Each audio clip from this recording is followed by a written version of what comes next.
ያለ ሰላም ለኪ ያለ ሐርና ወርቁን ስታስማማ የገብርኤል ድምፅ ተሰማ። ፓስተር ሶፊ እውነት በጣም በጣም የምንወደው ወንድማችን ነው። በዚህ አጋጣሚ የኔ ተወዳጆች ፓስተር ሶፊ በጣም ሁላችንም ኦርቶዶክሳውያን ስለ እውነት በጣም እንወድሃለን፣ በጣም እናከብርሃለን፣ በጣም እንወድሃለን። የምንወድህ ራስህን ሆነ ስለቀረብከን ራስህን ሆነ ስለመጣ ነው። አስመሳይ ስለሆንክ አይደለም፣ ሌላ አይነት ፐርሰናሊቲ ስላለ አይደለም። በቃ እንዲሁ ግን በጣም እንወድሃለን። ለምን ክብር የሚገባው ነገር ታውቃለህ። ቅዱስ ጳውሎስ በሮሜ መልእክቱ ምዕራፍ 13 ከቁጥር 7 ላይ ክብር ለሚገባው ሁሉ ክብርን ስጡ ይላል። ሶ ፓስተር ለኦርቶዶክሳውያን ብለህ ሳይሆን ለፕሮቴስታንቶች ብለህ ሳይሆን አናደለ እንዲሁ ከልብ ደስ ብሎ ክብር ለሚገባው ነገር ክብር ስለምትሰጥ ለዚህ ቅዱስ ቤተክርስቲያን ክብር ስለምትሰጥ ለኦርቶዶክስ ወንድም እህቶች ክብር ስለምትሰጥ ለፕሮቴስታንት እህት ወንድሞች ክብር ስለምትሰጥ እኛም እጅግ በጣም እናከብርሃለን፣ እጅግ በጣም እንወድሃለን። በሁላችን ኦርቶዶክሳውያን አይን ውስጥ አለ ፓስተር። እውነቴን ነው በቁም ነገር ለኔ ደግሞ በጣም ቤስት ፍሬንድ ነህ ትላለህ። እኔ በጣም ቤስት ፍሬንድ ነህ፣ ወዳጄ ነው። የኔ ተወዳጆች ፓስተር በጣም የምወደው ወዳጄ ነው። በጣም ብዙ ነገሮች ያው ተፈጥረዋል፣ ያው ታውቃለህ፣ ብዙ ነገሮችን አሳልፈሃልና እነዛ ሁሉ ጊዜያቶች አልፈው ዛሬን ደግሞ ልክ በዚህ መልኩ የወዳጅነት ጨዋታ ከኔ ጋር ስላደረክ በጣም ነው የማመሰግነው። አንድ የመጨረሻ ጌም እንጫወትና ፕሊስ እስከዛ ጌሙን እየተጫወትን ሰላም የሚለውን ዝማሬ ፕሊስ ብትዘምር እና እኔ ጋር ያላችሁ ጊፍተሮች በአጠቃላይ ፕሊስ እንደው በፍቅር ፕሊስ ባካችሁ ፓስተር ሶፊን በጊፍት ባርኩልኝ፣ ያንን ዝማሬ ዘምርልን። እውነት በቃ ሁላችንም እንወድሃለን በጣም። እኔም ቴንኪው በጣም ደስተኛ ነኝ። እውነት ለመናገር የገላትያ መጽሐፍ ምዕራፍ 6 ከቁጥር 1 ጀምሮ በተለይ አዲሱ መደበኛ ትርጉም በጣም ስለምወደው ወንድሞች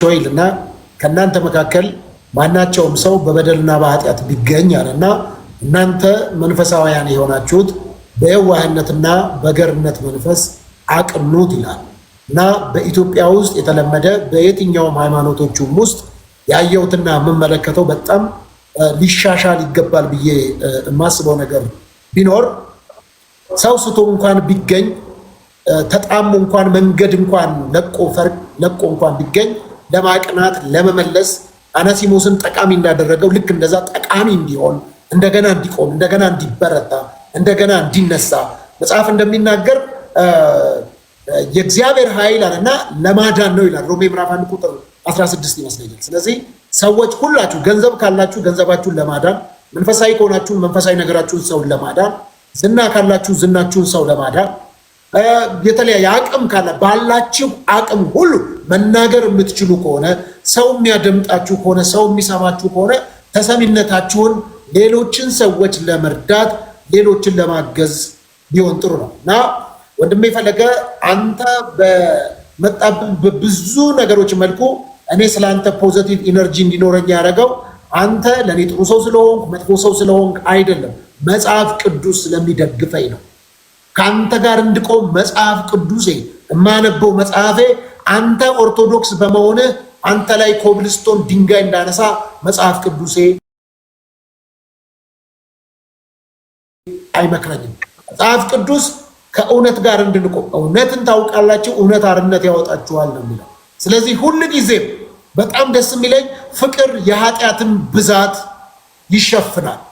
ኢየሱስ ክርስቶስ ስለ ሰው ልጆች ከሰማይ ወርዶ ሰው ሆኖ እንደኔና እንዳንተ ስጋ ለብሶ ፍሌሽ ሆኖ የመጣው የኃጢአትን ብዛት ሊደመስስ ነው፣ ሊያጠፋ ነው። ስለዚህ ኢየሱስ ክርስቶስ በቀራንዮ መስቀል ላይ የከፈለልን ዋጋ እጅግ እጅግ እጅግ የሚያስደንቅ የትኛውም አይነት ከሰማይ በታች ያለ ፍጥረት ሊከፍለው ቢፈልግ እንኳን ቅኖች ተሰብስበው እንክፈልላችሁ እንኳን ቢሉን የማይቻል ዕዳ ነው ክርስቶስ ኢየሱስ ለሰው ልጆች የከፈለው። ስለዚህ እኔ አንተን በክርስቶስ የተከፈለልህን ዋጋ ሳውቅ ለእኔ ውድ ነህ። ለምን? የተከፈለልህ ዋጋ የጠቦት አይደለም፣ የዋኖስ አይደለም፣ የኮርማ አይደለም።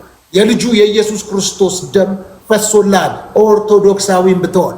ስለዚህ እኔ የምወድህ በክርስቶስ እወድሃለሁ፣ በዳንኩበት መዳን እወድሃለሁ፣ በተሰጠኝ ፍቅር አፈቅርሃለሁ፣ በተሰጠኝ ይቅርታና ምሕረት ልክ ይቅርታና ምሕረትን አደርጋለሁ። ይቅርታና ምሕረት ታረቁ ይላል። የሚገርም። ስለዚህ በዚህ ወንጀል አለ፣ በዚህ ደግሞ ይቅርታ አለ። እውነት ስለጠፋ አይደለም፣ ነገር ግን ኢየሱስ ክርስቶስ እውነት ሆኖ መጥቶ ለሰው ልጆች ኃጢአት ሁሉ ራሱን መስዋዕት አደረገልን። ዛሬ እኔና ይሄ ለ7 ቢሊዮን ሕዝብ ነፃ የምንወጣበት መንገድ ብቸኛው አማራጭ የሆነው ኢየሱስ ክርስቶስ ለእኛ በቀራንዮ መስቀል ላይ ተሰቅሏል። ስለዚህ ፈለገ አንተ ላይ ያየሁት በጣም ትህትና አይቻለሁ። ተበሳጭተህ መልስ አትመልስም። ተቆጥተህ እንደ ወጣት ከተማ እንዳደገ ሰው ብዙ ማለት ስትችል ብዙ ሰው እንደሚወድህ የሰዎችን መውደድ ትምክት አድርገህ አለመቀበልህ ትህትናን እጅግ ያሳያል። የፊልጵስዩስ መጽሐፍ ምዕራፍ 2 ቁጥር 5 ላይ በክርስቶስ ኢየሱስ ይህ የነበረ ሐሳብ በእናንተ ዘንድ ይኑር ይላል። ክርስቶስ አምላክ ሆኖ ሳለ ወርዷል። ክብሩ ከአብ ጋር እኩል ሆኖ ሳለ ነገር ግን ክብሩን እንደመቀማት እንደመነጠቅ ሳይቆጥር እስከ ሞት የታዘዘ ሆኗል። ትህትናን አይቼብሃለሁ። በጣም ነው የምወድህ፣ በጣም ነው የማከብርህ። እግዚአብሔር ዘመን ሰጥቶሃል፣ ብዙ ወጣቶች ሰጥቶሃል፣ እድል ሰጥቶሃል። ለወንጌልና ለወንጌል ተጠቀምበት። ምክሬም ፍቅሬም ይሄ ነው። ፈለገኝ ቶፌ በጣም ነው የማመሰግነው። እግዚአብሔር ያክብርልኝ። እኔም በጣም ብዙ ብል ደስ ይለኝ ነበር፣ ግን ያው በጣም ብዙ እኔ ጋር ያሉ ሰዎች እንጓጉተው ወደ መዝሙር እያሉ ስለሆነ ፓስተርዬ ዝማሬውን ይዘምርልናል እና የኔ ተወዳጆች ወይ ከቻልን በቲክቶክ ወይ ደግሞ ካልሆነ በሱም ዩቲዩብ ቻናል እማማ ዝናሽ ጋር ነዳያንን የመመገቡን ፕሮግራም በቻልነው አቅም እንግዲህ ለእናንተ ለማድረስ እንሞክራለን። ፓስተርዬ የመጨረሻውን ዝማሬ ፕሊዝ ይዘምርልን። ሁላችሁም እንዳትረሱ። አርብ ደግሞ ከምሽቱ 3 ሰዓት የኦርቶዶክስ የመልካም ወጣት መርሃ ግብርን ጀምረናል እና ሁላችሁም እንዳትቀሩ እንወዳችኋለን። ፓስተር ፕሊስ ዝማሬውን እንዘምራለን። እሺ፣ በጣም ጥሩ አመሰግናለሁ።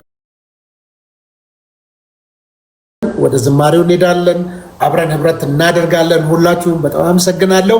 ስለዚህ ሰኞ ዕለት በጠዋት እንግዲህ በዲቫይን ሾው ላይ የቀን ውሎዬ የሚል ፕሮግራም አዘጋጅና ቅጣቴን በእናንተ ፊት እናንተን ኦርቶዶክሳውያን፣ ፕሮቴስታንት፣ ሙስሊሞች፣ ሐዋርያት፣ ካቶሊኮች በዚህ ያላችሁ ፍቅራችሁን ለገለጣችሁ ሁሉ ታዝዤ፣ ስለዚህ ሰኞ ዕለት በጠዋት ያንን ፕሮግራም ወደ እናንተ ይዤላችሁ ቀርባለሁ ማለት ነው።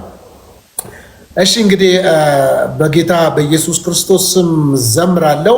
በነገራችን ላይ ፈለገ በዚህ ምክንያት ሰሞኑን በጣም ብዙ እርጅብኝ ደርሶብኝ ነበረ። ለምን የማርያምን ስም ትጠራለህ በሚል በዚሁ አጋጣሚ እድሉ ልጠቀም። በጣም ብዙ ሰው ስላለ ቅድስት ድንግል ማርያም ወይም ደግሞ መጽሐፍ ቅዱስ እንዳሞገሳት እንዳላት ብጽዕት ከሴቶች የተለየች ብሎ መጽሐፍ ነው የሚናገራት። የሉቃስ ወንጌልን ዋቢ አድርጌ ስለሆነ የምናገረው ለምሳሌ መዝሙረኛው ዳዊትን ብዬ ስጠራ እንደማትናደድ እንደማታኮርፍ፣ ስለ ሙሴ ታሪክ ሳወራ እንደማትናደድ፣ ስለ ኢሳያስ ስናገር እንደማትናደድ እንዲሁ ስለ ድንግል ማርያምና በእሷ ላይ እግዚአብሔር ስለሰራው ስራ ከዚህ በፊት ተናግሬዋለሁ። በቅድስት ድንግል ማርያም የተሰራው ስራ በሰው ልጆች ከዚህ በፊት ተሰርቶ አያውቅም። አሁንም አይሰራም፣ ወደፊትም አይደገምም። የሞተ ተነስቶ ይሆናል ትላንትና፣ ዛሬም ሙታን ሊነሱ ይችላሉ፣ ነገም ሙታን ሊነሱ ይችላሉ። በቅድስት ማርያም ድንግል ማርያም የተሰራው ስራ አይደገምም። ለአንድ ለዘላለም ያ ተአምራት ተዘግቷል። እሱም ድንግል መውለዷል። የተወለደው ደግሞ እንደው በቃ ኧረ ግድ የለም አጣበን ድንግል ልትወልድ ትችላለች እንኳን ብትለኝ ቢወለድ የሰው ልጆች ኃጢአትን ማስተሰረይ አይችልም። 4 ነጥብ።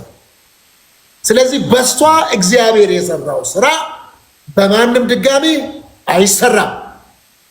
በሷ የተሰራው ስራ እና ውጤቱ ደግሞ የሰው ልጆችን ኃጢአት የሚያስተሰርይ የሰው ልጆችን ሞት ወደ ህይወት የቀየረ ነው የተወለደው።